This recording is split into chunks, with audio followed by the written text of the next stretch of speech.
তো আজকে দেখুন এই খড় আজকে আমরা কুড় দিয়ে দেখাবো।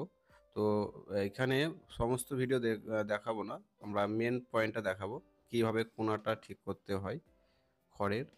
তো আমরা আসছি, দেখুন এখানে দুটো গল্লা, তিনটি গল্লা নিয়ে একটা ওর এইভাবে রেখে আপনারা কোনার দিকে মোটামুটি 5 ইঞ্চি সাইডে ফাঁক রেখে দেবেন। তারপরে আপনারা এইভাবে গল্লাগুলো লাইন বাই লাইন বসাবেন। দেখুন 5 ইঞ্চি মতো ফাঁক দিয়েছি এই দিক থেকে। তো এটা গেল।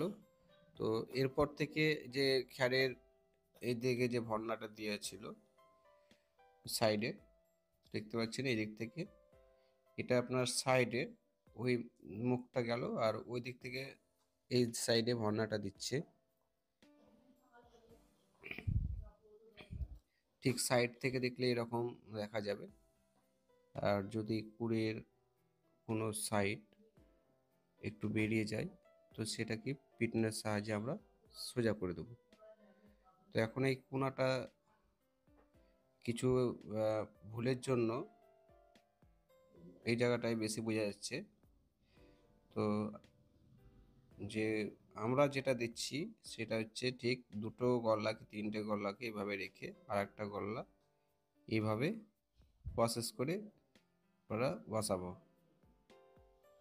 এটাই হচ্ছে ব্যাপার। এইভাবে আমরা পরপর লাইন বাই লাইন সাইডে দিয়ে দিয়েছি।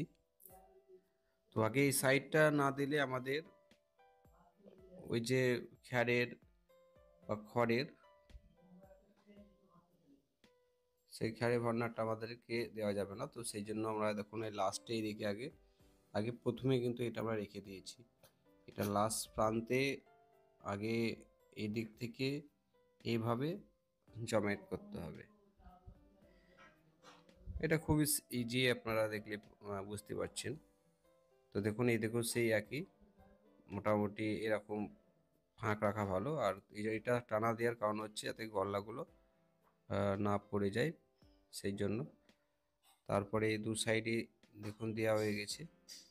এবার মিডিলের মিডিলে কি করতে হবে দেখুন, যে আমরা সব একমুখী একবার দেব, একবার যে আমরা সাইডে দিচ্ছি মানে লম্বা তলি হয়ে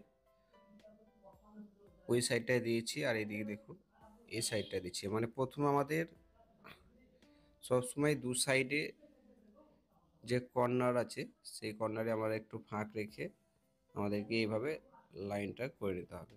তো দেখুন একটা মোটা হয়ে গেছে, কারণ এটা যেহেতু এই কোণাটা নিচু ছিল, যার জন্য এখানে দুটো গল্লা দিয়ে উঁচু করতে হচ্ছে, নইলে হয়তো লেভেলটা আসবে না। তো প্রথম থেকে একটা আপ ডাউনের জন্য এটা হয়ে গেছে। তো এখন এটা গল্লাগুলোকে টেনে তারপরে আবার এদিক থেকে এই সাইডে গল্লাগুলো একটা একটা করে দিয়ে দিচ্ছে। প্রসেসটা আপনারা দেখতে পাচ্ছেন কিভাবে দিল। তো এইভাবে দেওয়ার পর এখন আমাদের যে সাইডের কি পজিশনে আছে দেখলেন। তারপর দেওয়ার পরে আমরা দেখুন মিডলের কিভাবে এবার দিচ্ছে। একবার এই সাইড থেকে দিতে দিতে দিকে চলে যাচ্ছে, আবার ওই সাইড থেকে। আর দেখুন এই দেখুন একটা খড় মারার সময় একটা ধানের গল্লা পর্যন্ত এইখানে চলে এসেছিল। তো যাই হোক, তো সাইডের জিনিসটা দেখিয়ে দিয়েছি, আর এটা প্যাটের দিকে দেখাচ্ছি।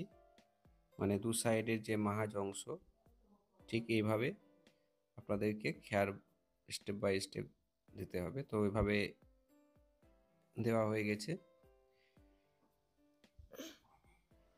বাকি এটাই হচ্ছে মেন। তো সবাই ভালো থাকবেন।